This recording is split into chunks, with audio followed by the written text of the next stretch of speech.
Let's talk about tier lists, and we'll start with the hottest new Shadaloo accountant on the Twitters right now, JP. He won a tournament. He did pretty well at EVO. There's one JP that did this, but yeah, people are complaining. They are whining. Twitter has the pitchforks out for JP. He needs to be nerfed. You guys, we did this tier list on week 1, and you both had JP way up there. I think you both had him in second place overall. I'll start with you guys. What do you think, Steven? Where do you feel like JP is now? What do you want to talk about with him? Is he a big, mean bully that's just breaking the game and has too many abilities? What's going on with JP? Oh, so JP is a very interesting character. This guy, from even before launch, I was like, just based on the tools that character has, I was like, I believe he's going to be very similar to a Manon in Street Fighter V. I think over time this character is going to get stronger because I think he's going to be highly technical.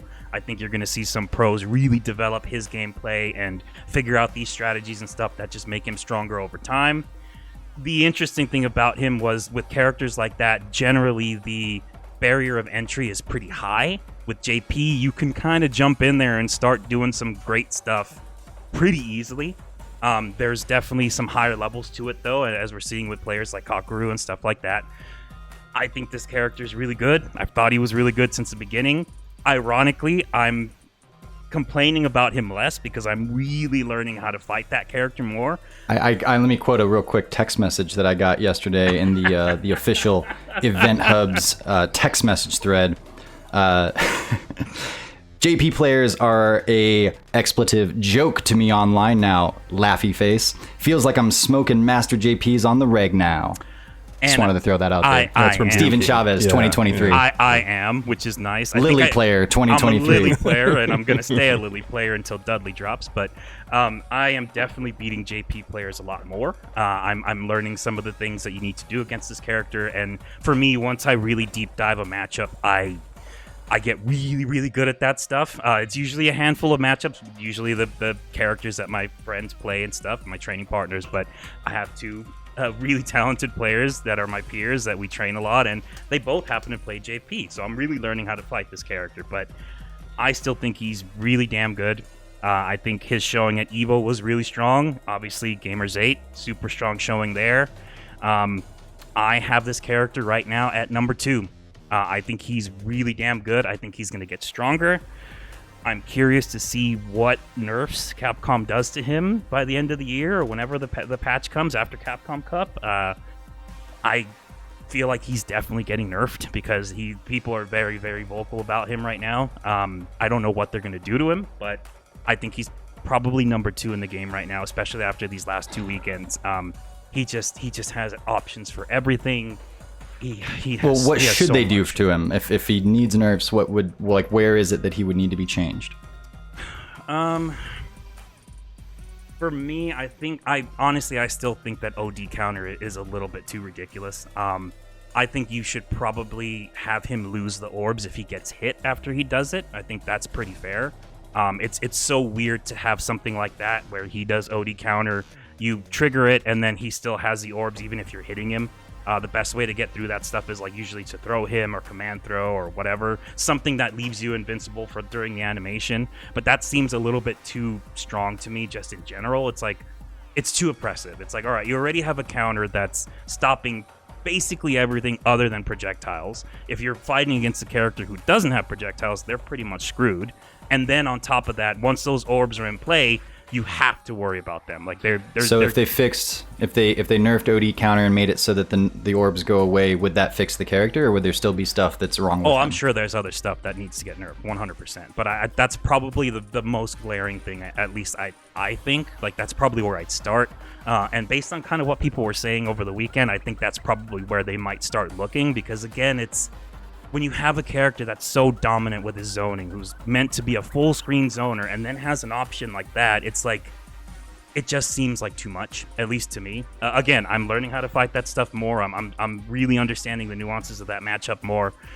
It's still a difficult matchup for me, but it's getting more manageable at least. But still, I just think when you look at that stuff top to bottom with everything he can do, OD counter still feels like it's a bit too strong. And again, I think that's a fair way of kind of keeping the essence of the move, but also making it not. Do as you feel impressive. like Guile should lose invincibility on his flash kick? No, I don't think he should lose invincibility on his flash kick, but he's not a full screen zoner in the way that JP does it. And also, every time JP touches you, he puts you in that position to be full screen. I have to zone. correct that. Guile is very much a full screen zoner. I was gonna say, there's no way he's not. Yeah. He is, but not in the same oppressive And way that OD JP flash is. kick, I will remind you, beats throws. Yeah, Just saying. Yeah, OD flash kick is one singular attack that does how much damage? What, like 300 damage, 400 damage? What does it do, right? Versus what Like JP's 1,000, can right? get. Yes, but JP's counter can also net him nothing. He can still get hit even after it's successful in certain situations. Sometimes all he gets is the movement away from the corner and the momentum, which is very good. But he doesn't get a bajillion damage every time it works. Every single, it's there are some instances where it's better. There are some instances where it's worse. I will just say that. But John, JP stuff. Okay, so I had this character at second overall. I have him second again. Called it week one. You guys. Yeah, and this is with Velociraptor saying it was embarrassing that we had JP that high. So I'm really curious where he's got him right now. This guy won Gamers 8, getting Kakeru close to $500,000 and winning the biggest prize pool in the FGC to date. So if you listen to DreamKing and I back in the day, and maybe Kakeru did, maybe he didn't, I don't know, but he played JP. He saw he was super strong. He was so strong, I dropped Guile, who's really good in this game as well, to go play JP because he's one of the best characters in the game, and I just knew he was a much better fit for me. This guy is really super strong, and here's the thing, here's the kicker, he's gonna get stronger. We have not even come close. Like, Kakeru's full screen zoning actually left quite a bit to be desired here. Everything else he did was really good, but he did not do a great job of pushing people to full screen. He tended to not like that. He tended to play more about 3/4 mid-screen and stuff, and he was just incredible at that. But anyway, when people patch up all those aspects of the game, I think that there's a chance that this becomes a number one character, but there's one exception here, that in Street Fighter history, it is very rare for a highly technical character to be number one. It has happened maybe with like C Viper back in like Arcade Edition or something, and even then there's a good case that like she was not the number one character. Mm-hmm. Yeah, Yun was there, or maybe Evil Ryu or whatever, but some people said Viper was number one because of Wolf Crone and Latif and all that kind of stuff and the damage they were doing, right? Viper was really good. So, but even then, it's super rare for this technical of a character, and JP might be the most technical character in the game, to be number one, because it is very hard to juggle everything you have to do with this character compared to the other cast members who have it much easier. In those juggling pins, especially in a game like this, that is you're stacking the deck against you in some regards when you're dealing with that. Yeah, I going off of that idea that he's technical, Steven, you mentioned early that it's easy for him to do his stuff. Maybe at the basic levels when you've got people that, you're spiking them and they don't know what to do on wake up, so they try to do something and they get in the spike infinite, like those situations, it feels like, oh, what am I supposed to do?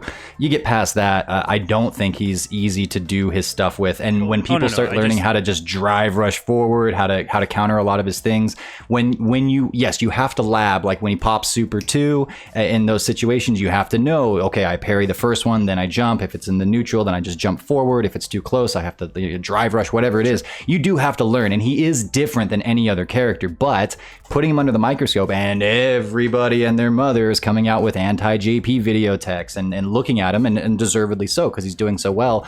He is a very difficult character to use consistently, especially when you get into things like when you have a snap from mid-screen and it catches them. One, being ready to catch them. Two, it depends on drive gauge totals on both sides, health bars on both sides, distance from the corner, and what you want to do. You have to make all those decisions in the instant and then execute upon them and juggle appropriately. Those kinds of things are very difficult to do consistently, especially if you're in like a tournament and everything's on the line. I do think he's even more technical than I thought when we first started playing around with him. So I kind of disagree that he's easy to win with at early levels. Well, what I'm saying is I 100% agree, and I've been saying this since the beginning. I think he's a highly technical character. What I was saying, the distinction I was making, is that it's rare to see, or maybe, I don't know if we've ever seen it before, to see a character that technical where the barrier of entry to get started with him isn't that high. So if you jump in with like a Manon, for example, you won't know what to do with that character for a week, maybe 2 weeks before you even start getting an idea of how to move this character around and what's safe, what's not, where you want to be on screen, the angles she needs to hit from, the big combos that she has with V-Trigger 1, all of that stuff. That takes a good while. But with JP, you can jump in and get a lot of the basic stuff and have it be good right up front. And that's very unusual because we don't usually see that. Again, you think of a character like a Dhalsim as well, right?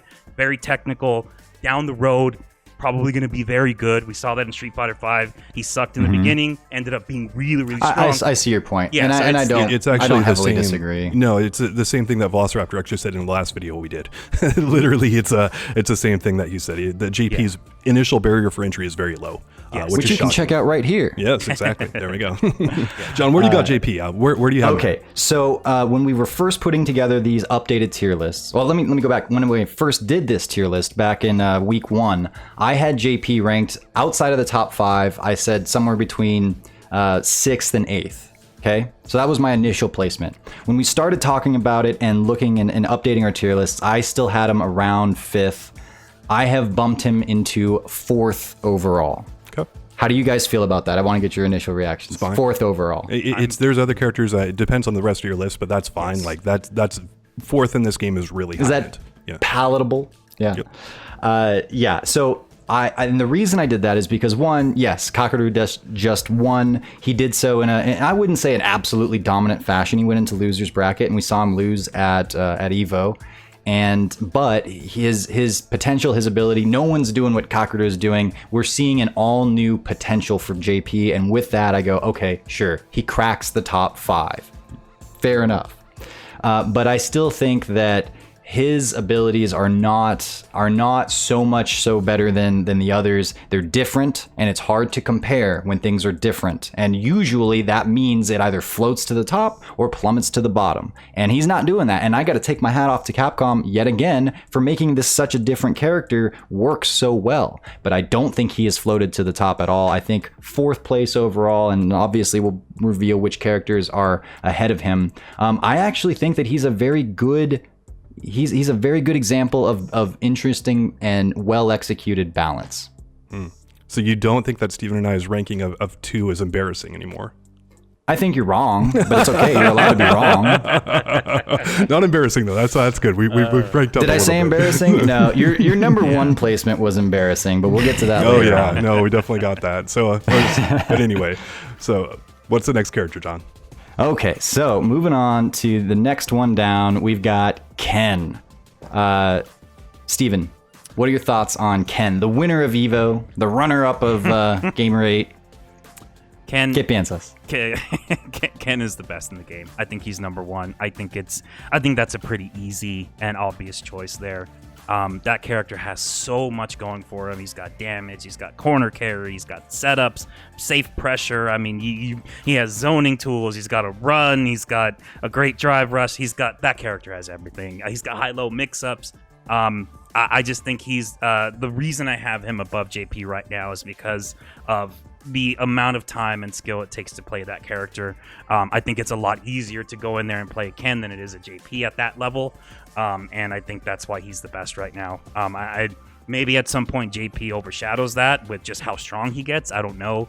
But I just think because the barrier of entry for Ken is quite a bit lower than it is for JP overall, especially at top level.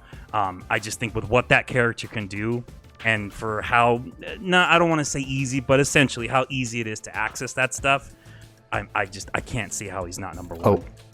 I have something I really quickly want to say about JP before we get too far off of him, and that is to the point of, does he need any nerfs? There is one place that I would say nerfs would be worthwhile or worth entertaining, and that is an OD counter, and it is the recovery of throw and the amount of punish you can get from someone trying to throw you. If you OD counter them, he can go into tons of damage into Super 3, into all the way across the screen, and it's guaranteed as long as you can execute. That might be a bit much for going for a throw. That might be a little imbalanced. I'll just say that. But I thought it was just an EXTP. I thought it was just an EXTP, dude. Dog, I'm agreeing with you right know, now. I know. I'm like, I give me just some wanted to stuff. throw it in there Steven's because I take it don't back. agree with me, asshole. I've Like, seen that, so I'm sorry. I wanted to throw that in there because it was becoming a Buff meme OD online counter. as well. It Yeah. needs 3 orbs that never go Yeah. away for the rest of the round, just like Manon's. And just to correct Steven here, like flash kicks do about 14% health, 1400 damage. So Sure. they Yeah. I think he said like 3% or something. It's Yeah, they do that's- a lot more than that. That's bird in the hand, baby. So Sure, I'm that's just saying. hey, that's great, but compared to a move that can stop almost everything, and then that leads to 50+% and better Sometimes. positioning. A lot of times. Sometimes. A lot of time, and at worst, if you don't get thrown or something, you still have the pressure, you still have the orbs. You can jump out of the corner if you want to because the opponent is forced to deal with those orbs. You also die for doing that move. You do. And also, And you die also, it is not effective in the same way by a lot if it's not in the corner with his back to the corner, because then he backs up and it's only I get out of this pressure and maybe get a little something, but you parry and whatever. In the corner, it becomes much better for him, but that's only in the corner. So I want to point that too. I'm not saying it's bad. It's a very good move, but consider the weights that go on both sides of the scale is what I'm saying. Lily's level 1 super is like 100 frame startup, and she has no invincibility on ODDPs. So she's give trash. Me, give me that she's counter. trash. Give me that counter Lily mid-screen. anyway. I agree. Lily could use something like that. Yeah, I'm right there with you, baby. Anything you're saying there about like, well, in the mid-screen, I mean, it's not as. I don't care, dude. no. I don't have anything like that. You're Give right. me that. She I'll would be take better it. if she had Any day. tools. You're right. I agree with you. Give me that any But day, that dude. doesn't I take have- away. Yeah, I won't even go. We'll go into it when we get to the Lily section. I'm not gonna- Okay, so anyways, Ken, and to piggyback just a little bit, I'll turn it over to you, John, in a second here. But to piggyback, walking around EVO as pools were playing out, every single setup where people had walked away and it wasn't currently being used, I saw this. Can you see that on it was Ken having won a match, and it was like at every level of play. It didn't matter if it was day 1, day 2, or we were getting into top 8 where there was 30 Kens playing. There was Ken on the screen. He is very popular through and through at seemingly every level of play. John, your thoughts on Ken being number 1? I had him third week 1. I've moved him to number 1 now overall. This guy is a who's who of who's being played. Daigo, Tokido, Angry Bird, Fujimura, and so many other people are using this guy. We haven't got a lot of official stats yet, but I wonder if at master rank and beyond, he's a number 1 character. It seems like he would be based on what we're seeing, since he's probably the strongest Shoto character in the game, although you could make a case for someone else we'll get to in a second. Ken has really high damage, great fundamental stuff that's not hard to do, and is just the all-around best character in this game. Ken is very strong early on in a Street Fighter game. That is the norm here, coming from 5, where some people thought he was the best character in the entire game, even over Mika and Karen, which is pretty wild. I think that the past is going to be echoed here, where he got a lot of nerfs going into season 2. I think the same thing is going to happen here in 6. This character's he's just a bit busted for how good his options are and other stuff like that. Like his crazy kicks are just a little too good. Either they need to be a little bit more negative on block or push back less, so that you can just be a little safer, or less safe, I should say. Have a few more counters and stuff to blow those up. Just even the pros, like holding his crazy kick stuff, is a little bit much for what he gets off of him. I actually put him at number 1. I had him at what did I have him originally?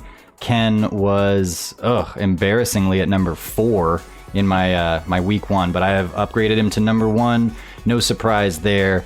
I say he seems to be the trendsetter for what's best to do in Street Fighter 6. It's this forward-moving offense with a few mix-ups sprinkled in, the right balance of damage output, pounce potential with his either drive rush or the dragon slash kick, his mix-ups, and he's pretty easy to use. He won EVO. It seems like that's the kind of character that's going to get you the farthest right now, the most bang for your buck. That having been said, I'm not certain that he needs nerfs. I'm wondering, and the developers have said we're much more of the mind to give characters buffs. I'd say, like, don't you dare buff Ken in any way, shape, or form. What is it that you guys, if anything, would nerf about him? Because I think maybe it's just more of a, like, let's tune other characters up to Ken's level, Ken's potential, and then we'd have an interesting game, a more interesting game. Or do you think he needs to be brought down? That's a false philosophy. Capcom has always said that. It's a marketing ploy. And if you go back and look at their history, they don't take the number one characters and not nerf them, usually. Those characters get nerfs usually. I mean, Cammy will get like 3 seasons of buffs and yeah, and then they get a finally swat nerfed on her, the right? wrist. Yeah, but I Yeah. mean, again, they still did get her. It's rare that they they even got Rashid, they even got Akuma. Like they eventually get to it. That it's bullcrap. That's a marketing play on their end that I ain't buying. And then you look at a character like we'll just talk about Alex. Alex never got buffs properly until like the very, very, very end, and they finally made him a decent character. They buffed Lariat, but they did not make him a viable character until the very end of the game. Someone like Ed or Falk, they took a long time getting there. He was number 1, John. I know. Alex was number 1. So it's but as you the question you asked, so I would really target his crazy kicks right now. They're just a little bit too much like safe pressure that he can do way too much off of. He can do his overhead into level 3. He can just do a little bit too much with his stuff right now. Steven, do you have anything that you would specifically nerf about Ken right now? That's probably where I'd go to, maybe his crazy kicks. And it would probably just be little adjustments that make him a little bit less advantageous on block and or just advantageous with his pressure and stuff. I don't think he needs anything. At least I don't feel like he has anything too egregious where it's like, oh my God, you definitely have to, tone that down. He's kind of just good overall, like with everything. So it's like, I think you're probably looking more at nerfs that are like that, along those lines of like smaller things that just kind of make him easier to deal with in general because he just has so much going on. I think about how we've seen general or global damage reduction, at least in Street Fighter 4 from vanilla to super. That was a huge change that happened, and I feel like that also happened in 5, maybe not between seasons 1 and 2 as much, but it certainly happened with nerfing of things like V-trigger scaling and crush counter scaling. But we saw overall damage come way down from where it was in season 1, and it was global. And I wonder if that would do something to even things out with Ken right now. And I'm inclined to say no, because I think where he's shining over others, like he's got what a lot of other characters have, but then it's like his mix-ups and like we're saying the crazy kicks, that seems to be a good spot to start with, might be where he's got the edge. But so I wonder, I do think they're probably going to reduce damage. We see a lot of damage, especially with level 3s and whatnot in this game, but I don't think that would necessarily nerf Ken. I'd be okay with him getting nerfed. I don't necessarily think he absolutely needs to. Yeah, that's kind of where I'm standing on him right now. Any other thoughts on Ken before we jump to Guile? Nope. All right, Guile. Steven, let's start with you. What do you think about Guile?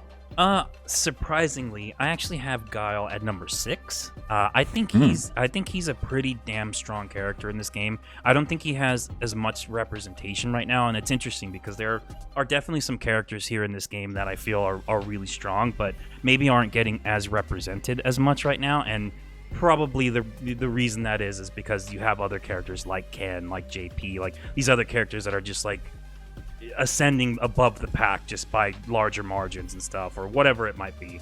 But I do think that Guile has a lot going for him in this game. I think he's got great damage. I think he's got strong normals. I think his zoning is great. I think we talked about this in one of our last episodes, our tier episodes, but he kind of plays his own game, and he can kind of play outside of like the drive gauge meta, if you will, because of the way that he can put up these defensive walls where he doesn't super need to use a lot of meter until he gets a confirm or until he gets that opening, right? So he's pretty interesting in that sense. But you've got players like Knuckle Dew and Kaba that are doing well with him right now. I just think he's strong overall. But again, there's characters that are doing more than him right now, or that could do more here in these early days than he is right now. So I have him at number 6. I know that maybe... And you had him in, just to compare earlier, sure. You had him in the second tier. We didn't order them. Right now, I'm looking at the graph. He's the 10th character ranked in your list. Do you feel like he was somewhere around there, or maybe a little better than 10th? He's probably a little bit better than 10th now, I think. No. I mean, like, went back in the day, like, that's not super important. You had him a little bit lower, but... Yeah, I don't think I numbered things back then, but it was kind of like a general idea. He's probably a little bit higher than what I had him before, and that's probably the comparison you're looking for there. But okay, yeah. Okay. John, your thoughts on Guile? So far, Steven and I have the exact same tier list. I have got Guile at 6, but I also had him at 6 before. This is one of the more overhyped characters so far, as his tournament results have mostly been lacking. He's won one major with Kaba. He beat Mena, who's his training partner, which, you know, training partner against training partner is kind of it's a different kind of ball game there. But anyway, Guile's definitely very good, but he also has a very bad matchup in JP, and that's a character you are certain to run into in tournaments these days, where maybe you might not have seen him early on. You're definitely going to see this guy. It's so bad that NuckleDo, the moment that he saw a JP player come up, he switched right over to Cammy, said, I ain't dealing with this crap. Pocket Absolutely. Cammy, shout outs to that. So when you have got a character with a severe disadvantage against another top tier character, that is going to knock you down your rankings a good bit. But Guile does have a terrific zoning game. He has a plethora of anti-air options and some dominating stuff when he gets the opponent into burnout. This guy can be very difficult to deal with for a handful of matchups and other things. So I understand when people see Guile pop up there on the screen and go, oh my gosh, what am I going to do? In the hands of someone like Kaba or NuckleDo or all the other great Guile players out there, this guy can be very scary. But you put him in the hands of an average player, and I don't think he's that good. So it's mostly the very strong Guile players who are making him look fantastic, but he has problems. So I haven't seen the pizzazz from Guile. I know Guile's history plenty well. He's a great character. The way he functions in Street Fighter, generally speaking, through the years, he's always a candidate for being one of the better characters for sure, just because of the way he works. Mena RD, Punk, NuckleDo all have him at solid number 1 as of their most recent tier lists that I've seen that I did research for in this video. Justin Wong and IDOM have him at number 2, and a lot of other pros have him way up there. As a JP player, I don't have a lot of problems with Guile. I've not been undefeated, but man, it does feel like an easier road. That all said, like I like what you said there, John. I agree that he just hasn't had the results. He's won once. Yes, that's not quite enough to maybe eke him out above some of the other characters here, and thus I have him at 5th overall. And I wouldn't have him as high if I didn't. I trust the opinions of the likes of Mena and NuckleDo and Punk, because those guys know how to play this game. Those guys understand this game pretty well. So that's where he gets all the way up to 5th, and also his legacy. But yeah, I haven't seen it. I haven't seen it from him yet, and so that's where I put him 5th overall.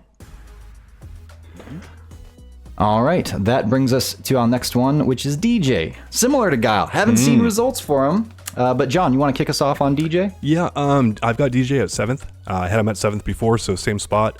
Dee Jay is very popular and has a spectacular drive rush, which you guys have been talking about extensively, and very strong all-around tools, but they seem to add up to less than the sum of their parts. That's would be my main issue with Dee Jay. It's like, oh, he has all this great stuff on paper. It's like, well, where's his results? He is not dominating like many people claimed he would, and he seems to hit more walls at high ends of plays at tournaments where other people can use similar tools that he has, but they use them in more effective ways because they're better. So maybe Dee Jay is a B+, and it's like, well, okay, so Guile's an A+ here. So how is he going to deal with that? And the answer is, well, he loses a lot despite being extremely popular. So he's still very solid all around, but I can't see him being up there with the best of the best characters, especially for how popular he is. He should be farther. He should have more result, and he just does not have them. Tons of representation, but not tons of great output in terms of where he's placing in tournament. Yeah, and I would say on that, specifically seeing Shen use him, what we've seen from that player, his ability to play technical characters and have this wealth of options and make it all make sense in the midst of the moment. When you're on the EVO grand stage, it's like Shen knows how to do that kind of stuff. And I think that Dee Jay has a ton of tools. He's got a great fireball. He's got great mobility options. He's got the best drive rush in the game. And if it's as strong as John thinks it is, that should put him up there, right? And yet we do not see results from him. I've had him higher. I've been holding on to that Dee Jay is a top 5 character for a long time. I lost to a Dee Jay at EVO, but alas, I cannot put him higher than 7th. I agree exactly with John. 7th overall. How about you, Steven? Well, Catalyst definitely copied my homework because I have oh my gosh, number you guys. 7. I have him at number 7, and for legitimately the same reasons. I do think that one of the things that holds this character back is that he doesn't have a lot of normals in neutral that have good reach that can be canceled into drive impact. And I think that's a little bit of a thing because some of his longer reaching normals are susceptible to being drive impacted, and he can't counter drive impact, which is something that you see from a lot of the better characters. And it's interesting, trying to analyze these tier lists and really break it down. A lot of these characters I feel are really good, but they just don't have that extra little bit that some of the better characters do. So it's in the case of something like Dee Jay, as Catalyst was saying, it's like he's got all these great things, but he just maybe doesn't have quite as much as the Kens, as the Lukes, as the JPs, right? Does this imply that it's better to be able to pounce forward than it is to be well-rounded? I mean, DJ can pounce forward, but maybe his pressure and his offense, once he does so, is not as strong? Because I think he's like the second hardest hitting character in the game. It all doesn't make sense. He should be so good. He's less than the sum of his parts because his tool set doesn't complement each other like, say, someone like Ken's does or JP's does, where it really complements where the spots are on screen, how you do damage, how you set up everything. DJs don't work in as well with each other as the other high tier characters.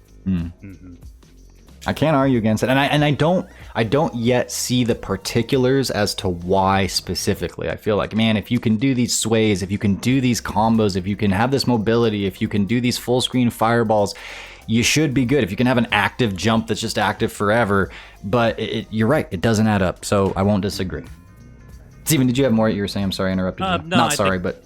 Yeah, I think that's pretty much it. I do think he has a lot of great tools. I just think other characters do some of that stuff a little bit better, and it's like, I mean, again, he's not a bad choice by any means. He's definitely a strong character, does mad damage, has the best drive rush in the game. He's got a lot going for him, but you're probably looking at safer picks in somebody like a Ken or, whomever that's a bit higher ranked than him, because with that $1 million on the line, it's like you want the best of the best, man. You don't want somebody that's going to fail you in, winners finals or whatever, right?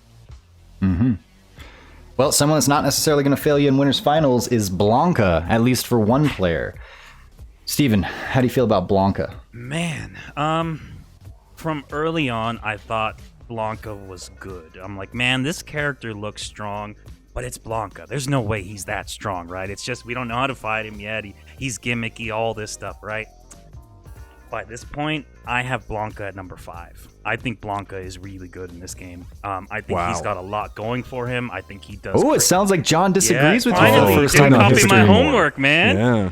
I just think he has a lot going for him. I know his representation isn't fully there. It's mainly Mena, but we're starting to see some other players pick him up and even use him as a secondary, whatever. What other players are playing him? Problem X just dropped Lily to play Blanka as a main. Oh, okay. I know I've seen other players play him as well. A couple others, I just can't recall them right now. I just think this character has more going for him than people think. Maybe he's got a lot, man. And yeah, at the lowest of levels, heavy beast ball is a problem for it's a scrub killer, right? And obviously, that's not what the top level. Mena's not just doing that over and over and winning, right? But the setups that he has, the damage he can do in the corner, he's got some pretty crazy stuff. He's got the instant air beast ball when you jump back and you get away from the throw, and he's got so much going on. He's got V-Trigger 2. He's got V-Trigger 2. He's got mobility. I mean, he's got a great anti-airs. I just think this character is better than we His thought he anti-air was. is 9 frames active, isn't it? I think I saw that yesterday. Crazy. And And I 9 think frames of activity. If you do the standing heavy kick and it counter hits, it's a juggle and it's a full thing, and it's like, all right, he's got a lot, man. I think he's really strong, and I think that we're gonna see more players pick him up eventually. Maybe he just ends up being a really good secondary or something, right? Maybe he's not going to be the best in the game. Maybe he's not fully winning tournaments or anything, but he just seems like a nice pick to have in your back pocket, man. He seems like he's got a lot going for him. Yeah, pocket character to me, that's not high tier. Pocket character is, so I had this guy at 13th before. I did upgrade him to 12th. I did move him up a single spot, but he is getting away with murder right now, even against someone like Punk, who was just thrilled that he beat Mena RD's Blanka because he put in the time. If you compare their last match compared to this other match that just happened here at Gamers 8, it's very clear that he put in a lot of time specifically to counter Blanka, and he does need that. Like Blanka, you can't go into the matchup not knowing exactly what to do and how to do it, which how many people are sitting there and actually labbing Blanka? It's very few people, even the pros. And then even then, the only person who's doing real damage with Blanka in tournament is Mena RD. Problem X has played him in tournament and lost as usual. That is what Problem X is doing in this game right now with Lily and Blanka, because he's not playing characters who are very good. And so that's as a secondary where he feels like he can make, and he said this specifically, he feels like he can make the other person uncomfortable with him, basically exploiting their lack of knowledge. And that is a very strong fundamental skill set that Mena has. Mena is maybe the best on the entire planet at putting you into uncomfortable situations and exploiting that. He is very, very, very good at that. He's a brilliant mad scientist of guerrilla warfare, man. There you go. Yeah. There you go. Yeah. Still, I think Blanka has all the hallmarks of a character who's going to get a lot worse over time, not better. It just, once you figure out those counters, once you really lab them, this character falls apart. That is the tradition of Blanka. I don't see that changing here in 6. Okay. I have Blanka at number 8 overall. Hey, right in the middle of you guys, pretty Medium much. porridge, yeah. Yeah, medium porridge. Yeah. I think, okay, so Blanka, he has an interesting kind of mid-screen, or full screen, I should say, mix-up game that is going to get him so far. But I do think that the pros will start to counter that. And as we've seen, Mena hardly actually uses that stuff. It's there, but it's sparingly.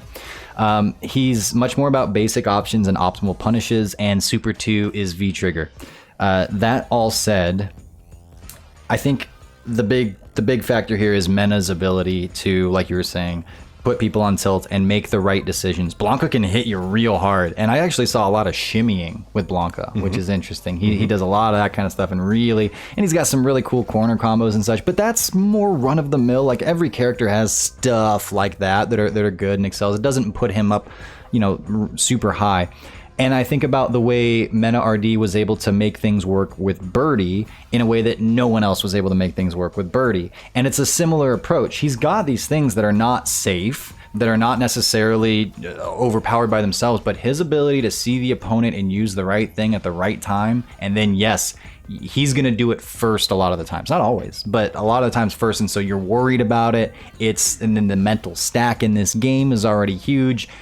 So with that in mind, I think that Mena RD's Blanka is really strong, but I guess I think it's a top 8. I don't think that other people's Blankas are going to get to that level either.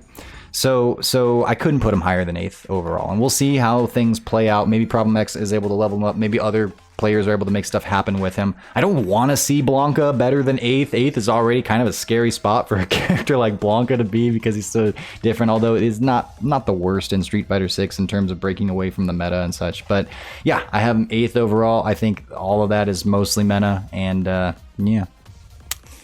Next up, we've got Juri, the Spider. She's a character that a lot of people have said is really good, but man, has she won anything yet? Some online stuff, I think, in a few random other events, but not anything major. So. Yeah, she's around. She's got representation. But Steven, what do you think about Juri? Yeah, I have Juri as 8th, and actually I have her as potentially interchangeable with Dee Jay, because I feel like she's in a very similar boat. Strong tools, good representation in tournament, a really good drive rush, potentially, probably second after Dee Jay's, right? Really great pressure. But she's not, the dots aren't connecting here. She's just not doing what that kind of stuff you would think would result in, right? I think she's a really strong character, but just maybe something isn't adding up in the long run, kind of thing. And then again, I go back to the same thing of, she's a really good character, but there's just better characters than her that are smarter choices right now. Maybe over time that changes. Maybe, somebody starts unlocking some more stuff with her, potential and things like that. But right now, I kind of see her in a very similar boat as Dee Jay. She's got a lot of good things going for her and great representation in tournaments. She's just not winning things. She's not getting the results. And again, that could be, a result of numerous factors. But ironically, Juri's actually probably one of my worst matchups with Lily. Like, she dominates Lily, it feels like. But even with that having been said, I still put her at 8th. John, it looks like you had her at 8th last time. Oh, and I'm sorry, Steven had Juri at perhaps at the top of the second tier, but somewhere around 6th, 7th, 8th. Yeah. So it hasn't moved, would you say? Yeah, more or less. Okay. And John, you had her at 8th before. What do you got her now? I've got her at 5th. And there's an immediate argument based on usage alone that I should have Juri higher up here. But I just feel like there's other characters who are better than her. When you go and look at the stats, Juri is near the top of the rankings consistently in most of these big tournaments here. She is super popular. However, Juri is considerably harder to play than some of the other top tier characters, and having to deal with higher tier like levels of execution in a game like this, it's a bigger drawback than most people realize. Some other characters can mash their face into the stick and get some of their bigger combos out, while Juri needs to have considerations like, what resources do I have, what spacing do I have to get some of her major stuff off. And when you give yourself more juggling pins and to get the same amount of wins, you're at a disadvantage in a game like this. So I That's have why Juri. JP's not that good, right? What's that? Nothing. JP's not that. Oh, yeah, second. Yeah. Well, again, it's you can make the argument, why isn't JP number one, considering what we've just seen? And again, it's a juggling pin thing. Yeah, that's the case here for Juri. If she was an easier to play character, she would be higher up my list. But she is fairly darn technical to play. There is a lot to consider with this character. And again, that's why I have her at 5th and not higher. Also, the lack of results here, as John pointed out. So the lack of results thing is really what hangs me up with Juri, because I do think that she has just about what Ken has, save for maybe a mix-up or two that Ken gets with, again, the crazy kicks. Those are really sticking out. But her mobility, her low forward, oh my gosh, her damage output, her mix-ups in the corner, they're great. She's got a trajectory change and dive kick, which you guys know I hate. So I docked Guile, I docked Dee Jay because I think that they're good, but I haven't seen them perform. I haven't docked Juri yet. I have her at number 2 overall. I think she's very similar to Ken. She's not quite as good at doing what Ken does, which I think is the best thing to do in this game, but she's on that road and then right up in his armpit. Well, no, maybe she's not quite in his armpit. Again, she doesn't have the results, but I do think that her kit, man, I'll throw it away for DJ and Guile and need to get proven, but I'm still holding out for Juri. I think she's there. I am surprised that no one has made it work with her yet, but when I play against her, man, it's never comfortable. And not only as a JP, although absolutely as a JP with that drive rush coming at you at any time. It's just, yeah, I do agree with what Catalyst said there, and that she takes a little bit more juggling pins, a little bit more technicality, and maybe that's why she's not where Ken is at. But I'm gonna hold out and a little bit more hope for Juri. I'm not ready to say that she's bad or that she's not top 2. Yeah. So that's where I have her. Do you guys have any pushback on that? I'm open to it. No, the same arguments we had for JP work with Juri as well, because of how technical this character is, and she's very popular. So you would assume that she'd be getting more results than she is, but it might take a little bit more time for Juri than it takes for someone like Ken to get up there in the rankings. So when you have her at 2nd, I'm not disagreeing hardcore, because there's a reality here in the future where I could see that happening. She's a really darn good character, if you ask me. Darn good. Okay, next up, Cammy. Cammy, she's got the offense. She has the mobility. Does she lack damage? I've heard people say that she's not doing as much damage, but I've also heard people say she hits like a truck. Punk makes her work. Has anybody else made her work? Those are some of my notes on her. But John, what do you think about Cammy? So Kudo, who's a notorious Chun-Li player, had the I think like the red Chun-Li outfit in Street Fighter V. He is using Cammy in this game instead of Chun-Li, which I think speaks very well to this character's overall prowess. And Chun-Li's lacking kind of in some regards. Cammy is a really, really, really, really, really simple character to play and super straightforward, who has very strong pressure in an Okazemi game, and maybe the best level 3 super in all of Street Fighter 6. Some players may get a bit bored with her just because she's so simple and has such a straightforward game plan, and feel like it doesn't offer enough for like creativity and approach. However, for players who are very strong at whiff punishing and hit confirms, this character offers a ton of power and fundamentals to fall back on. Her dive kick can be really difficult for a number of the cast members to deal with, and her speed and mobility make her a handful for a lot of the cast. Couple that with a very strong drive rush, and Cammy continues her reign at the top of the tiers. If you ask me, I've got her at 4th. I had her at 5th before. This is a top 4 character. I know her results are a little bit, but she's just so fundamentally very good at basic stuff that it's like, all right, like you put her in the hands of a right player, like they're going to do a lot of damage with her, which we're seeing with Punk. Steven, Cammy.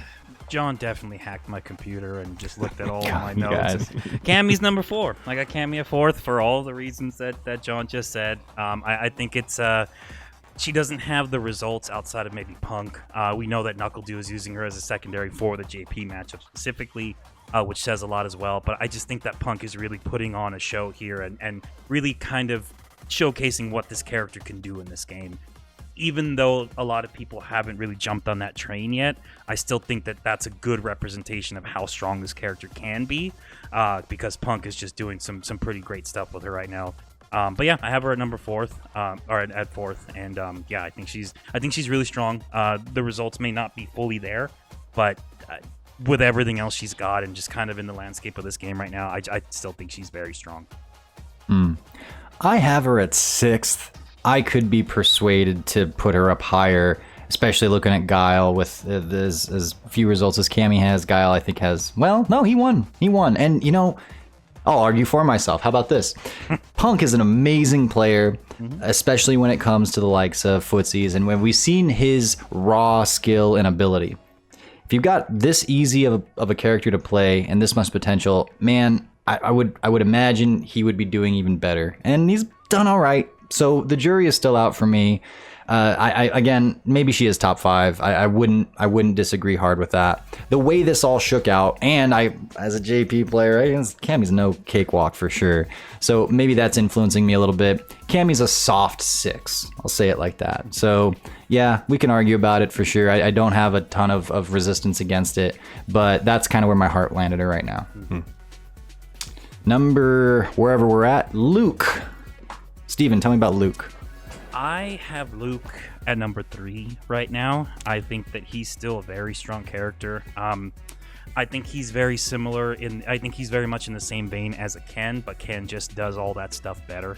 And maybe it's not even that much better, but it's better nonetheless. And I think that we saw a lot of players using Luke initially. Some have moved over to playing Ken instead. But I still think that Luke is a very strong character. Again, lower barrier of entry. He has a lot of tools at his disposal. Does great damage, has corner carry. One of the knocks against him might be that he's a heavy meter user. So he has to use a lot of drive gauge to get his stuff going, which in the current meta is probably not the best thing, because again, there's such an emphasis on your opponent's drive gauge and forcing them into burnout and all that stuff. And if you're a character that has to use a lot of meter to get things started, that might not be ideal at the highest levels of play, which again is why you might be seeing more Kens instead of Lukes. But I still think that character fundamentally has so much going for him, and he's not the hardest to play, but he's got a lot of great stuff. He's just super solid overall. I have him at number 3. John, you obviously also have Luke at number 3. Yeah, I do. I had him at number 4. Of course, I have at number 3 because that's exactly where DreamKing has him. We just copied each other's homework, apparently, except on a few characters. But Luke is fairly comparable to Ken in this game with his very high damage, but his execution takes quite a bit more to master, and I don't think he's as popular as Ken because of basically that reason alone. That Ken is much easier to play compared to Luke. Luke has got the perfect knuckles and other stuff that I have seen pro players consistently drop in tournament. He has some combos that are very difficult, and as DreamKing said, his resources are much more intensive. You really do need that here. But Luke, just like in Street Fighter V, he seems to have every tool in the game. Like Capcom's like, here's everything. We love your voice actor. His voice actor does a great job. He has every tool, but it's of varying strengths. It's hard to find scenarios where Luke does not do well. I think Ryu players are probably looking at Ken and Luke and just freaking pulling their hair out and going, why did you do this to us, Capcom? We do love Ryu. We would love to play him. Like, why? What's going on? But anyway, you throw in stuff like Luke's crouching medium punch, which is amazing. This is Mena RD's main character. He just won Capcom Cup with him in Street Fighter V, and he's won a bunch of tournaments with him. Blanka, usually as a secondary. This character has just pretty much got it all, but just getting slightly outclassed because he actually takes more skill to play than Ken. Hey guys, guess what? I put Luke at number 3. Hey. 3 amigos. Obviously solid, has all the tools that he needs. Maybe Ken's ability to pounce gives him an edge over Luke. And I would say that Luke kind of is more of a bully in that he puts up hit boxes in front of him that are surprising. It kind of carries over from what we remember from Street Fighter V, where he would have the forward moving normals were such an important thing. Where like maybe this is where things are going to go in 6. I don't know that necessarily have for everyone else, but they do for him. And you try to take a turn against Luke, and unless you've done your homework, you're often wrong. His damage output's there. His low forward's nothing to scoff at. Like, he can get the party started in a lot of different ways. I think he's really well-rounded, and it's just a matter of, I suppose it's the ability to pounce that Juri and Ken both have as to why I rated them higher than him, but very similar boat. And maybe arguably a better fireball. Yeah, better fireball than either one of them. So there's that he has. So overall, I think Luke, number 3. And that's pretty much all I have to say about that. And just to add a last little thing, what an interesting turn of events that throughout, I think, all 3 of the beta tests, Luke was being considered like dead last in the tier lists, wasn't he? Yeah, he was really very bad. low. Yeah. And then I think Ryu got in. Oh, we'll get into that in the Ryu section, but yes. Sure. Yeah. But yeah, Luke was very low on the list. So. Yeah. Oh, I had him at number 1 in our week 1. That's what I was thinking of. Yeah. No, you had Kimberly. People... No, that's because of the beta. Never mind. Yeah. I think people were rating him very low in the betas, and then now here, you know, after launch and stuff, he's like one of the best in the game. It's like, pretty interesting to see.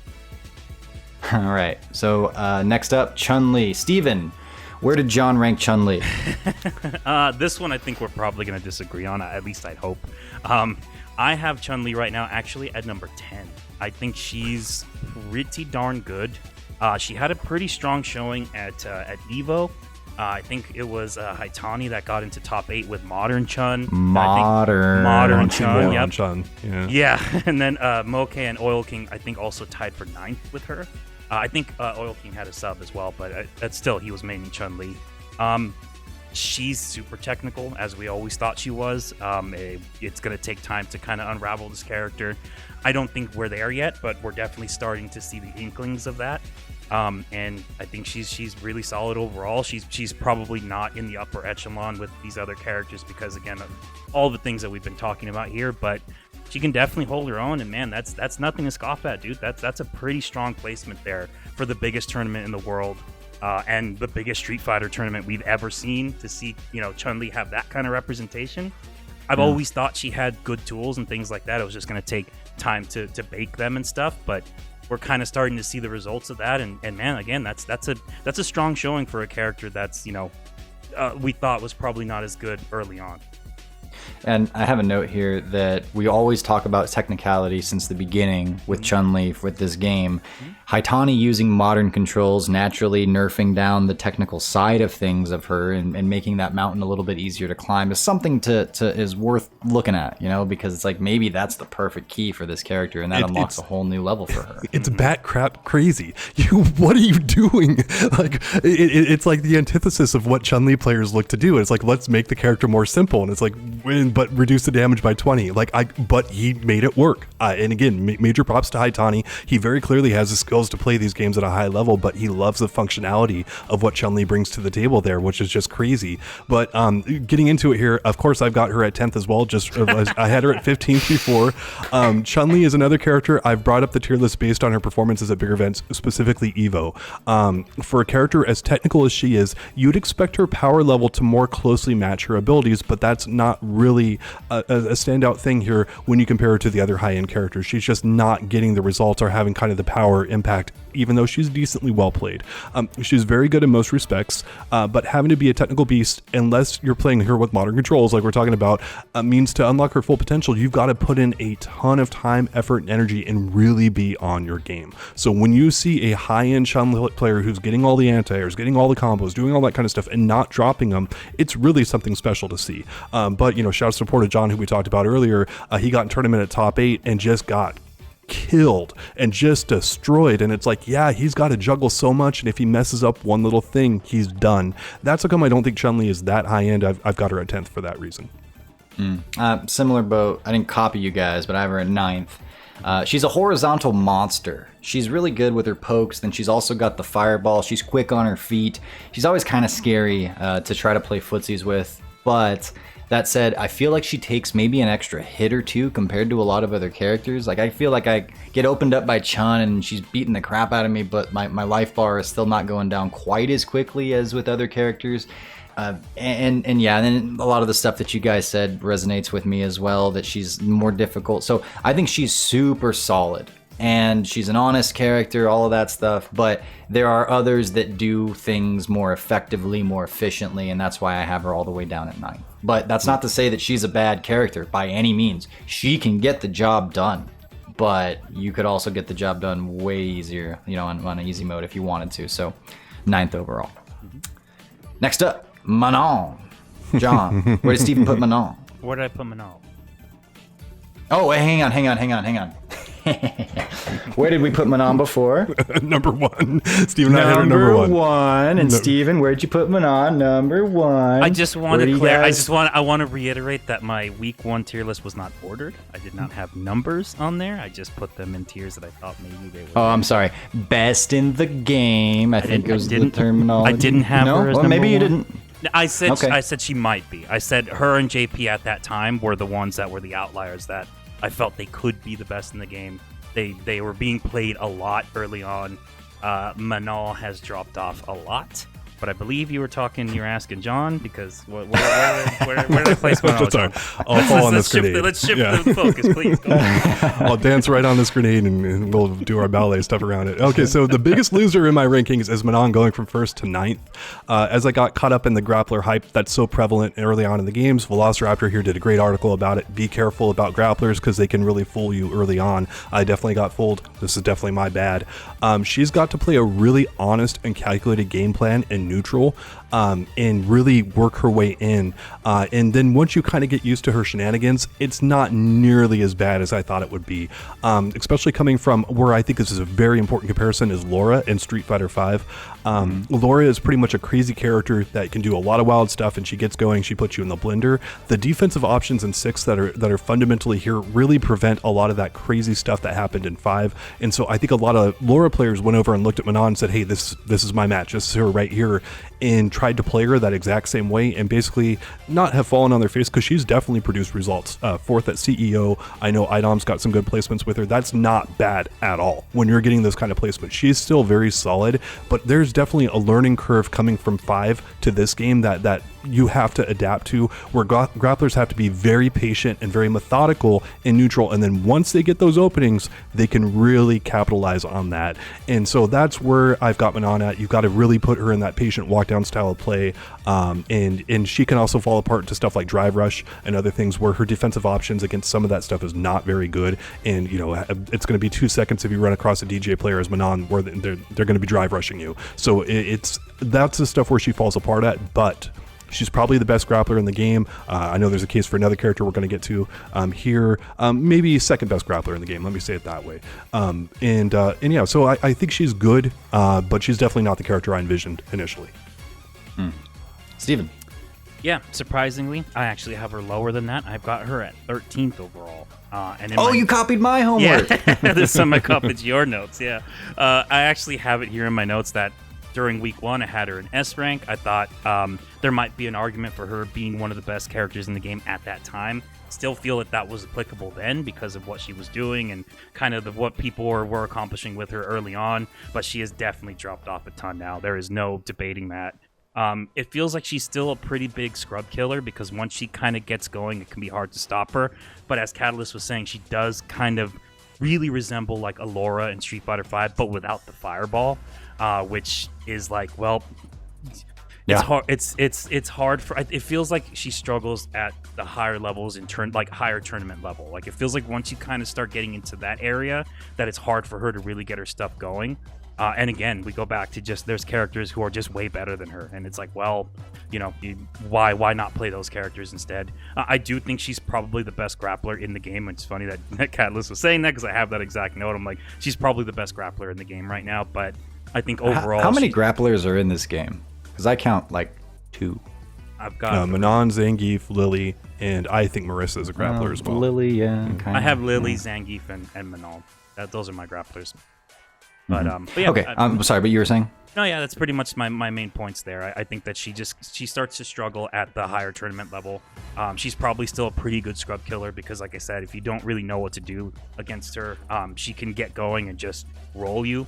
And I am scrub. That is me. I get killed by her all the time because I still don't know how to fight that character with Lily. Once she gets going on me, I go, okay, I guess I die now. That's pretty much what happens.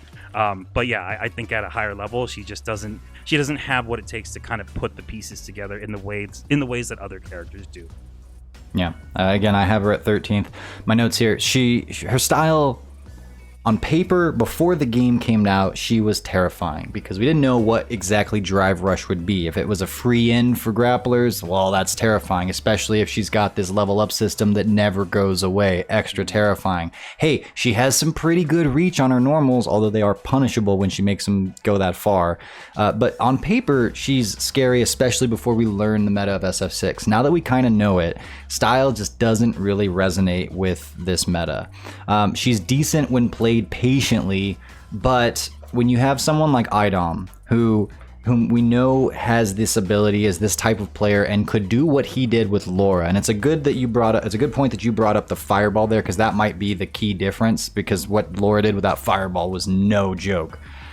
But with him, he got like 2 EVO top 8s in a row with Laura, and he's decent with Manon, but we haven't seen anything near that, and we know his abilities as a player. So that tells me that the character is more lacking. And again, I want to say that Laura wasn't the best character in 5, but she had a particular game that if you played it well, she could win Capcom Cup, or paired with Poison. Fair enough. She was a force to be reckoned with. It does not feel like Manon is that, and even with people like was it Luffy that dropped her recently too? He just dropped her, and he's considering JP. Yep. Smart. But yeah, if Idom can't make her work, if Luffy can't make her work, I play 801 Strider sometimes, and he's a very solid and patient and able and Laura type of player, and he's not being able to make her work. I think she has something to be desired. So 13th. And next character here, Lily, who fair enough, a grappler, yeah, but we don't have to split hairs over that. John, how do you feel about Lily? Got her at 19th, dead last. Hands down the worst character in the game. Generally takes a lot of time, effort, and energy compared to most of the rest of the cast members to get wins. It's not that Lily is incapable of placing in tournament and doing solidly. It's just that she takes a lot of work to do so. She has some very lopsided matchups that are clearly not in her favor, and generally has to rely on lack of knowledge and other stuff to get through her sets. She does have terrific reach on some of her normals and her command grab, but in many respects she feels like an incomplete character, where Capcom just did not spend enough time with her to get her to get all of her combo routes and setups to actually make them work compared to the rest of the cast. However, some really good players are producing results with Lily, so she's not completely worthless. She's just mostly worthless. I lost to a Lily at EVO and Losers. He said he was the #1 Lily online too. Yeah. Some guy from Florida. I don't remember his name off the top of my head, but yeah, JP lost to Lily in EVO. So. And that boy was me. Well, now that image is in my head. Shout out to Club Dread. Steven, where do you rate your own character? Where do you rate Mama Lily? I have Lily at 18th overall. Actually, there's only one character that I think might be worse than her. All the things that Catalyst just said, for sure. The other aspect of Lily is she's a highly technical character without the benefit of being a highly technical character. So you don't get the benefits that a highly technical character like a JP would give you. You just have that requirement up front to make her passable, which is Steven, really hold rough. on. You said she's highly technical, but in Capcom's official listings, they have her as easy to play. What's going on there? Well, Alex was #1 in Street Fighter V, man. So, that should tell you everything you need to know about those ratings, right? Those ratings are just, they say Lily's easy to play. From everything that I've found, that is just not the case. You have to play her super patient. She has a lot of stuff that you need to know exactly where you're at, the distance away from the opponent, what resources you have, how high the juggle is that you're getting to make sure that your follow-up works. There's been so many things that I've dropped that I'm like, oh, that's supposed to work, and then I go, oh wait, it doesn't work because the opponent was a hair too low on the juggle, and it's like, needing to know all of that stuff all the time, and then again, you just don't get the benefit of what a highly technical character would get you. That having been said, I love the character still. I think she's fun. She's super fun to play. She's T-Hawk related. Love T-Hawk. I'm still gonna play her until I get probably Dudley, but it is a struggle to play this character. And as we mentioned earlier, Problem X literally this morning just announced on Twitter dropping Lily. She doesn't have what it takes to make it work. I'm now playing Blanka as my main and Marisa as a backup. So that should tell you everything you need to know about Lily and how bad she is in this game. Yeah, speaking of Lily drops, most other characters have like highlight compilations of them winning and doing big combos. The Lily players, they post all the times that her stuff should work and doesn't work, and it's pretty freaking epic. It's like kind of watching like a Dan highlight video or something like that, but I think Dan's stuff actually functions a little better, but yeah. Dan actually had good cancels and infinites and all this stuff in Street Fighter V. That is absolutely right. I posted so much of that stuff on Twitter, but hey, it's always fun. What is cool though is that her SPD range is really good, and I have now gotten to the point where I am scooping DJs who do raw drive rush at me with light SPD, and I'm catching them because I know it's coming. Caught a Ken player with the same setup. That's pretty hilarious to get. It's like, hey, my character sucks, but I can at least stop raw drive rush with a light SPD, and just completely messes with the opponent's head. Like, you watch them shut down. Like, oh, I thought drive rush was free. It's like, nope. And then they just don't know what to do after that. It's great. Well, you guys are wrong. She's 17th. Actually, one of you said. I have her 17th overall. I think maybe she might have a little juice with Problem X dropping her this morning. I was like, well. She can kill you with that command grab. She's got some stuff, but it seems to more work in a vacuum than it does together. You guys have already listed it all out. No one's really expecting much out of Lily right now. I wonder how to buff her without taking her too far. I mean, they probably have a little bit of room to buff her. That said, I just lost her at EVO, so I don't want her to be buffed too much. The buffs just come in with actually making the character function how she should. Like, just give her the right hitboxes. Just give her combos that actually work when you don't have that don't require 120% precision.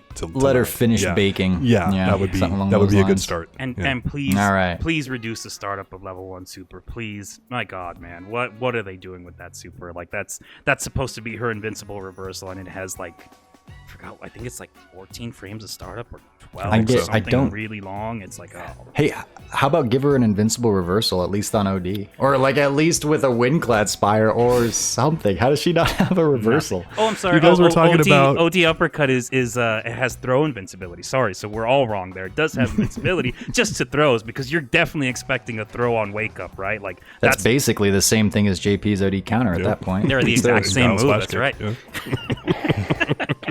All right, let's talk about Honda.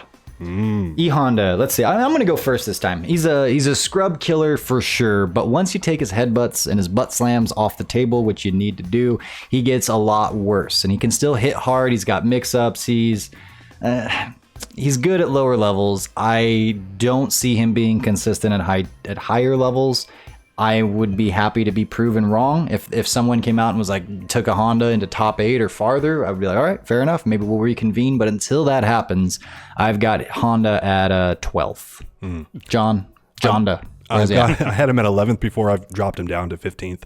Honda players tend to be some of the most predictable players that you can find out there, just basically doing stuff like sumo splash and headbutts repeatedly with slightly varied timing, and you can actually get fairly far doing that, basically hitting your face and head on the joystick and kind of seeing what happens.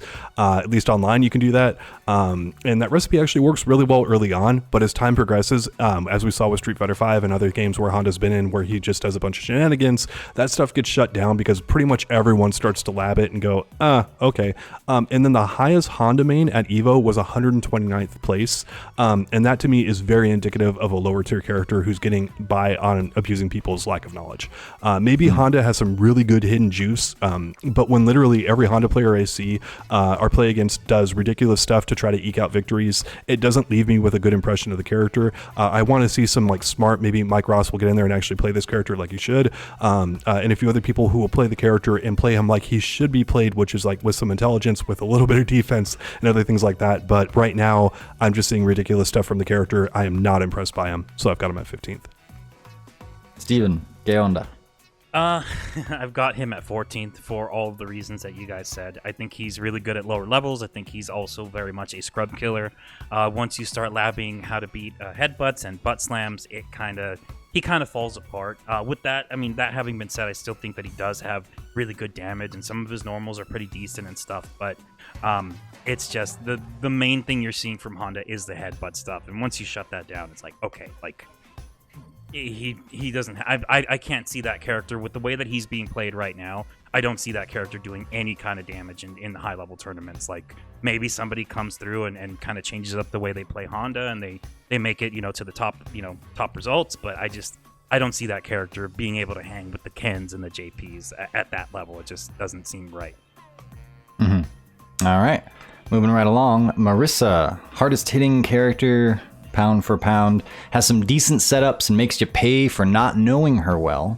Say that. Even still, she has a hard time dealing with other characters' BS and has a somewhat rough time winning consistently. She did take Red Bull Kumite, so there is that.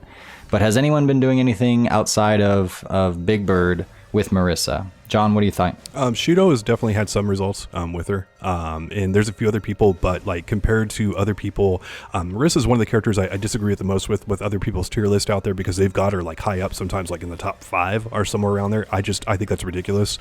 I've got her at 8th. I had her at 14th before, so I moved her up like several spots. But I do think she's overrated by a lot of people because her results aren't there, and then her ability to be consistent in this is very bad.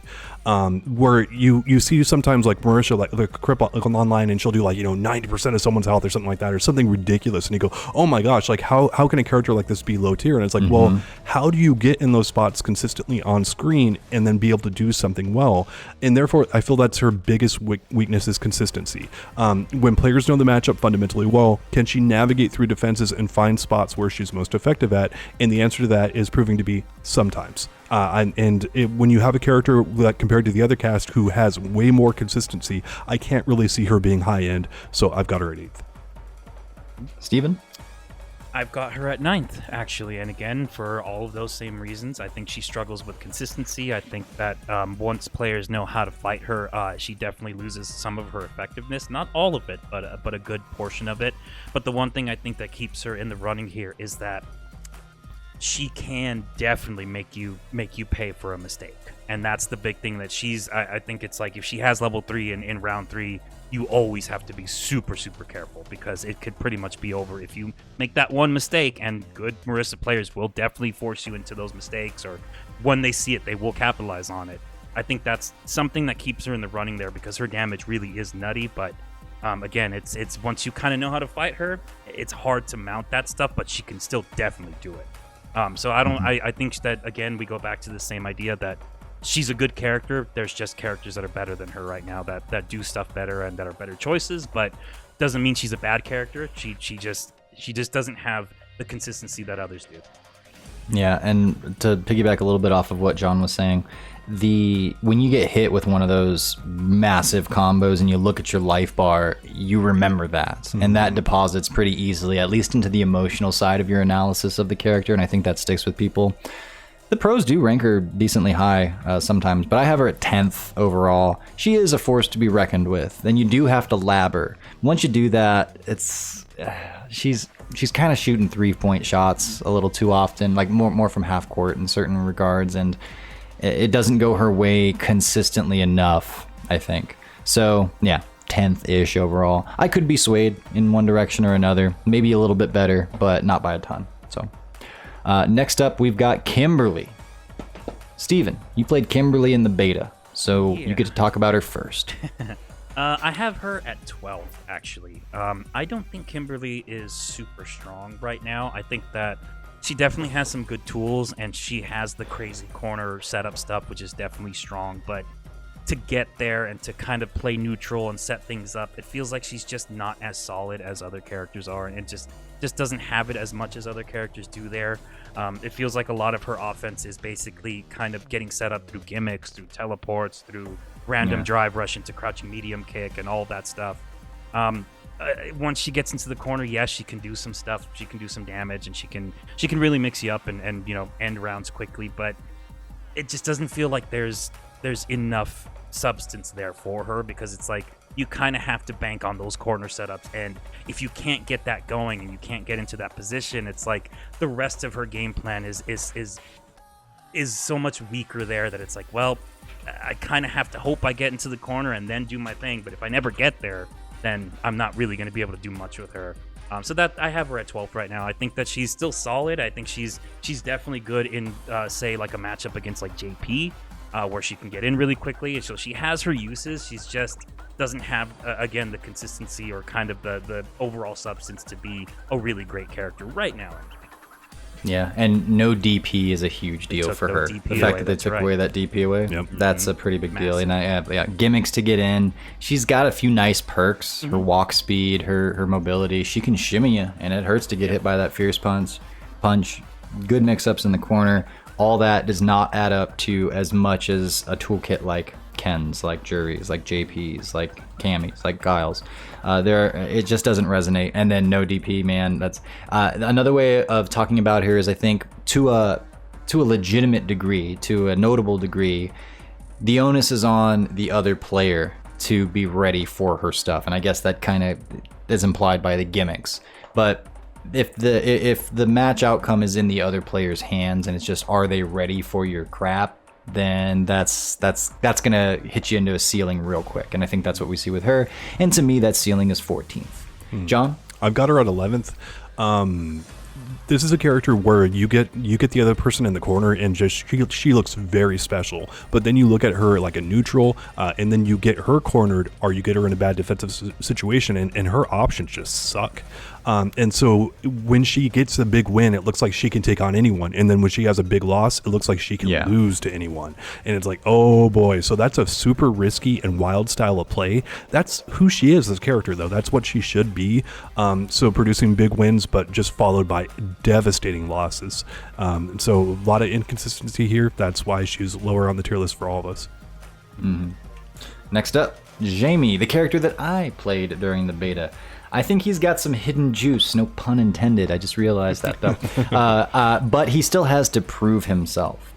He seems somewhat disconnected from his gimmick or his mechanic in the jug drinking. I see a lot of Jamie players going for outright damage and pressure instead of stopping and taking the drinks when I seldom see him. And overall, I think he tries to get in with Drive Rush Heavy Punch, which is nice, and then you mix you up, but it still feels a little bare bones in some regards. I am a little nervous at what might happen for him once they do buff him. I think that he might be kind of a dam about to break. Wow, this liquid metaphors and stuff. And where you might buff something and it might give him too much suddenly. Because if he's getting into level... I'm seeing him not get to level 4 a lot. And if you suddenly make him a character that can get to level 4 and people have already figured out how to make him work at lower levels, that can get scary quickly. But I do have him at 15th overall, so he certainly has some room to grow. That's my take on Jamie right now. What's yours, John? I've got him at 18th. He has quite a few problems. Like his dive kick inexplicably has a very large hurt box on it. It seems like double or triple the sizes of other people's hurt boxes, and I'm kind of like, ew, what are you doing there? And his moveset doesn't seem to compare and contrast well to the rest of the cast. It doesn't seem to kind of like work cohesively. Like his pressure strings, like when he gets a hit confirm and stuff off of that, that's really good and very effective. But when people are drive rushing and pressuring him, it's hard for him to get those tools going effectively or consistently. So Jamie works best against honest characters, if you ask me, which Street Fighter 6 doesn't have a lot of, and he ends up losing to a lot of the cast members because of it. So for Jamie to be effective, you've really got to get those drinks out there, if you ask me. But then again, he's giving up Oki for that. He seems like a character who's maybe a couple tweaks away from being very effective, and I could definitely see him rising up the tier list a lot if he gets a few of those tweaks. Steven? Yeah, I have Jamie at 17th right now. I think he does have some good tools, and I think that, as you were saying there, Velociraptor, that I do fear what they will do when they buff him, because I feel like he's like one wrong buff away from being like really, really good and really just very strong, and maybe broken, essentially, because he's got a lot of interesting stuff, but I think that it also takes too much to play him right now. I think that just trying to balance like the drink levels and get him to level 4 every round and all that stuff, I feel like there's some players who are definitely trying to make that work.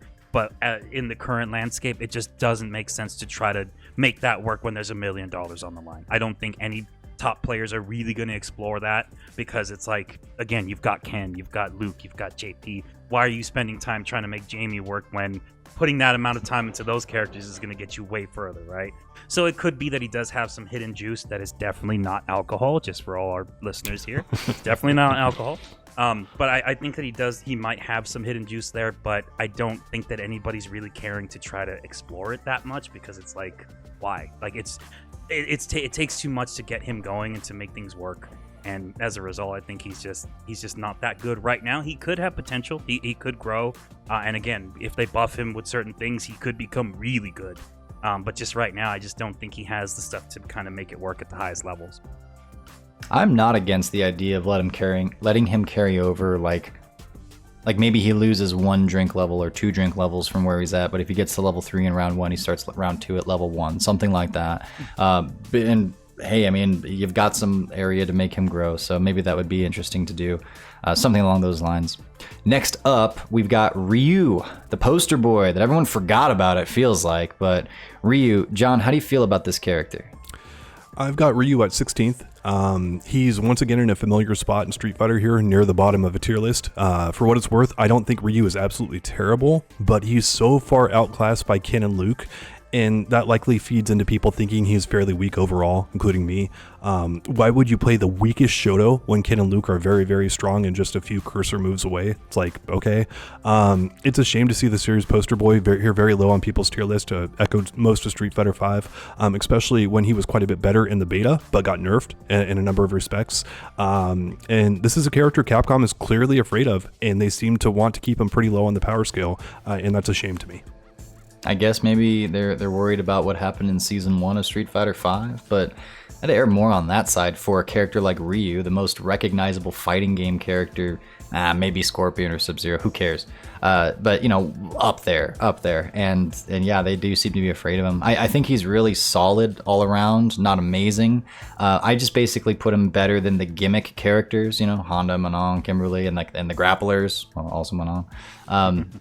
But like all the characters that we talk about that actually have some legitimate tournament competitive juice, they all kind of outshine Ryu. So I have him at 11th overall.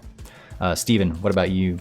I actually, funny enough, also have him at 16, and for all the same reasons Makes you sense. guys said, All those things you said? Yeah, I don't think he's necessarily a terrible character. I don't think he's like unusable or anything like that. But I just think that there's again, Ken and Luke, there's just so much stronger, and he just doesn't have enough juice there, I don't think, right now. He can do some stuff. He's got some decent damage, and he's got some decent zoning and things like that. But there's just way better characters than him right now. He's solid, but definitely not anything to write home about. Zangief, guys. I guess I'm just asking: is he better or worse than Lily? John. He is better than Lily. Actually, I've got him at 17th. And probably right where you want one of the most oppressive characters in the game to be, which is near the bottom of the tier list. He's capable of running an absolute train on the competition with correct reads and making them crumble in literal seconds. And anyone who doesn't believe that, go watch Snake Eyes play for a little while. Very patient and thoughtful stuff will get you a long way with Zangief. That level of power shouldn't be easily accessible, and when it has been, it's made playing Zangief too often a one-player game where you have to hope to guess right and escape his highly oppressive gameplay. Even despite this character being fairly low on most people's tier list, his results don't speak to him being completely awful, as he had solid placements at EVO.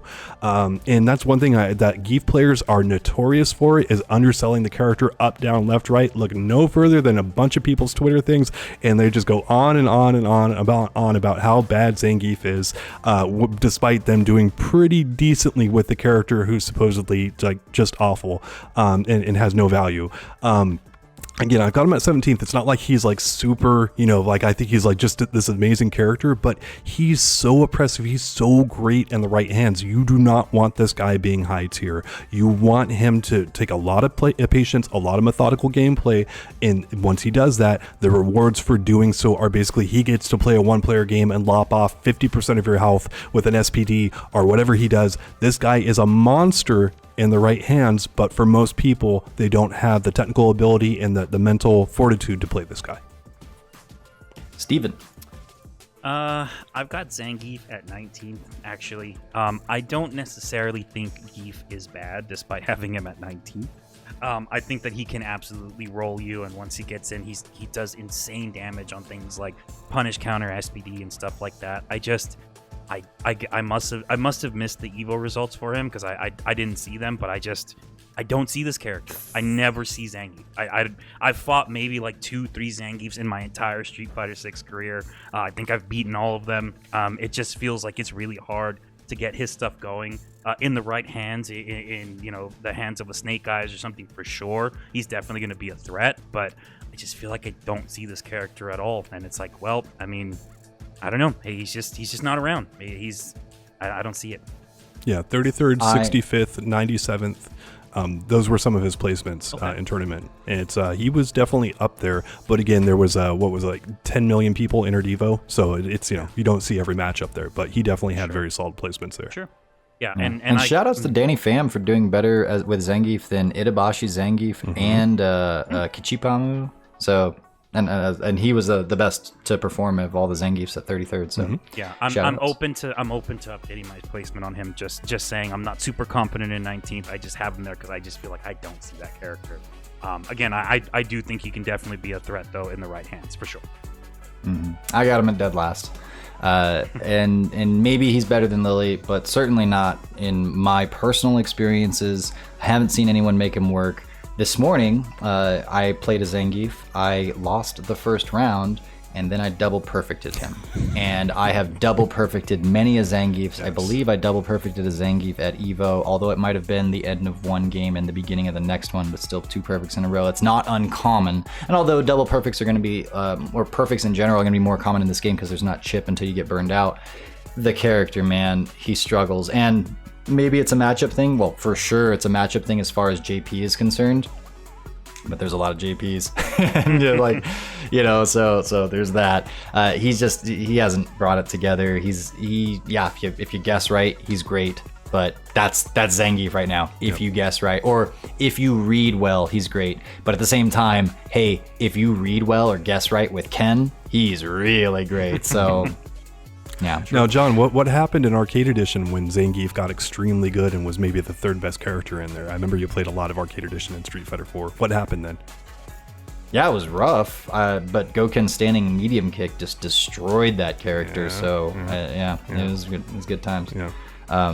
Was there a particular answer you were We're just kind of curious, because the history shows that when Zangief is buffed, and I get that he should be a low tier character. This is what Zangief should be, because the moment he hits too high of a power level, everyone gravitates towards him and plays him, and then the game becomes that 1-player game. I was just curious if that was like kind of the traditional. He's got a while before he's there though. Yes, he's got to get a green hand or two. Yeah, I definitely would give him some buffs along the way, probably to help him out in neutral and stuff. Do not buff his Okazemi or his damage; those are fine. but look at maybe some other stuff in neutral to help him out a little bit. Maybe make his moves a little safer or something in there. So yeah, grappler should generally never be like best in the game unless it's Lily. Then Capcom, please, by all means, make her best in the game, buff her, and give her everything that she needs. Dhalsim. What do you guys think about Dhalsim thus far? I'll start with Steven. I've got Dhalsim at 15th right now. I maintain what I said before. I think Dhalsim is going to be really good eventually. Yeah. I can already see the beginnings of that. I'm seeing the makings of it. It's just he's going to take a long time to really unpack, and for these character loyalists that play Dhalsim to really understand how to play him in this game, which again is very typical for this character. So he right now in the current state of things, I have him at 15th, but I would not be surprised to see this character get much higher up, maybe even make it into top 10.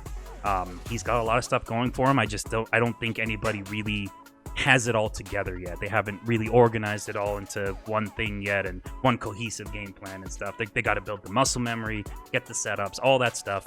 But I think this character has a lot of juice. It's just untapped. Yeah, I have him at 16th, but with the big asterisk of he's not a character yet. Like, we don't know yet. Like, he hasn't actually joined the race yet. Dhalsim did place reasonably well at EVO, right? Top 9 with Fudo. So there is that. But yeah, I haven't seen it too much yet. He's definitely better than 16th, but I can't tell you where. So he's kind of still in placeholderville for me. And that's kind of where I'm at with him. Yeah. John? I've got him at 13th, and I echo a lot of what you guys said. This is a character who has the most potential to rise up from the spot. I think of everyone on the list who's on the low end. I think Dhalsim is going to be the one who jumps the most. Dhalsim players came right over from Street Fighter V expecting to like just teleport and pressure all day long to get victories. Dhalsim's teleport is really good in 5, and it is basically juggle bait for JP. If you are a Dhalsim player, do not teleport unless you are out of standing heavy punch range, because you're going to get juggled into death. And so right early on, I saw a lot of Dhalsim players come in from 5 and just, hey, I'm going to teleport, I'm going to do all these mix-ups. It's like, no, don't do that. Now what I'm seeing is they're doing stuff like his fireball and then doing his air fireball to basically get these really wild pressure things out there that are very hard to deal with. And this is another super highly technical character who's going to get a lot better when people kind of figure out like, oh, these are the moves to do with him. This is kind of how he's designed. He's quite a bit different than he was in 5. And again, when you have a character that changes a lot between games, there's a learning curve there on top of how technical he is. So Dhalsim is a very unique character who often emerges as stronger the longer a Street Fighter game goes on. I think this is what you guys are saying as well. And people get more hands-on time with him and then really make him figure out like what works with the character. So this is a guy I think that is we're going to be talking about here in the future as rising up several spots, probably in the next couple months or so. Sure. And then last but not least, Rashid, the newest character. What do you guys have, Rashid? Steven, you did a whole review on him. Yeah, so obviously it's super early. We're trying to kind of make some placements here, and with this one in particular, I will say I've placed him with more of a predictive kind of placement in mind here, just based on what I found with this character and what I've been seeing.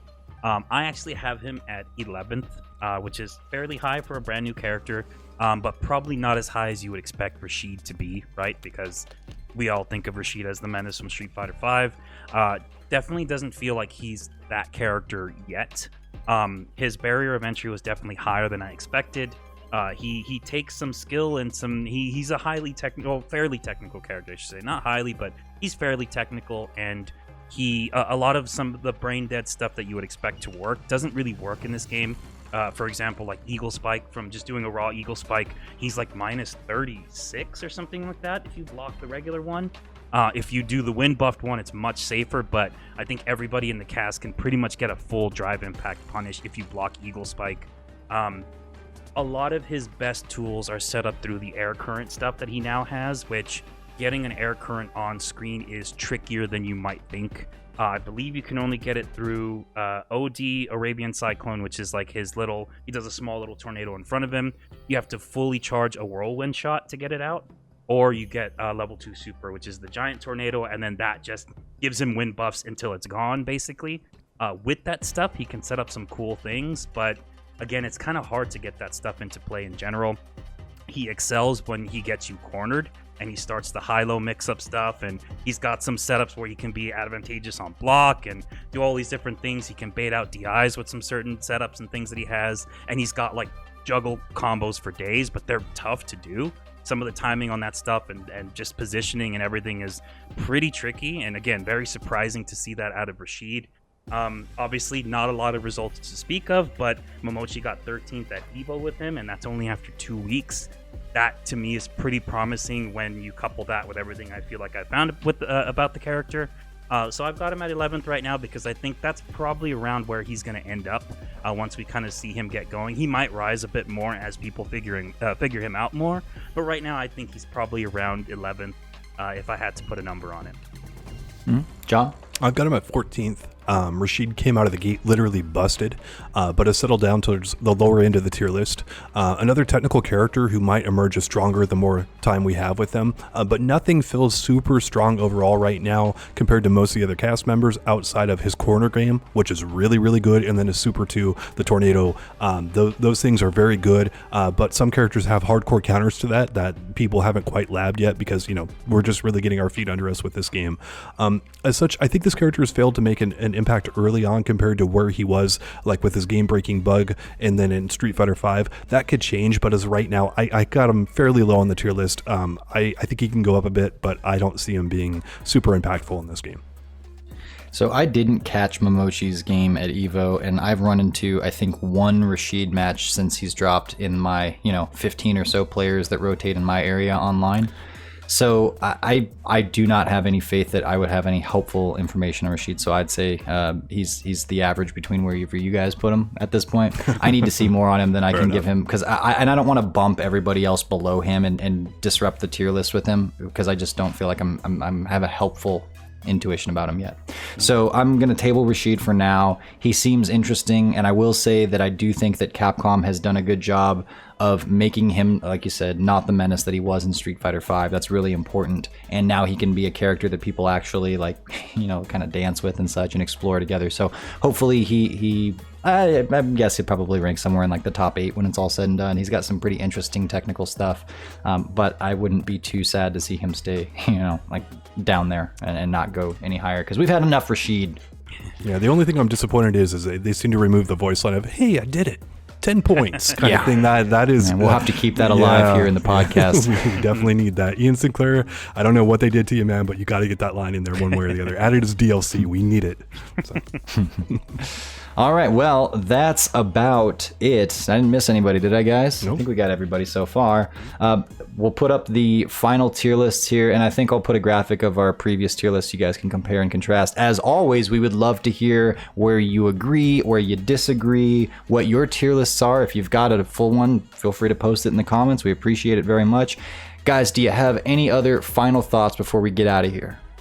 I guess I'll just end this off by saying the meta of Street Fighter 6 right now is evolving in a very interesting way, and I'm curious to see where we're at like a few months from now, because we've already seen some pretty big shifts in things like, for example, we talked about it during this podcast, during this episode, of like Manon dropping off heavily, even though she seemed like she was going to be really good early on.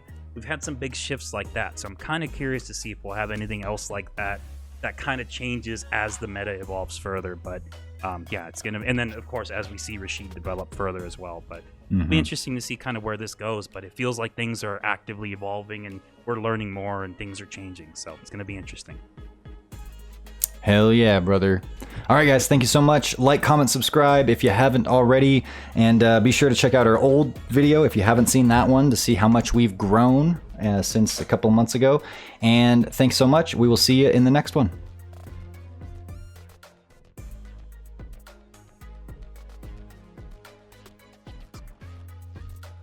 10 points! I did it!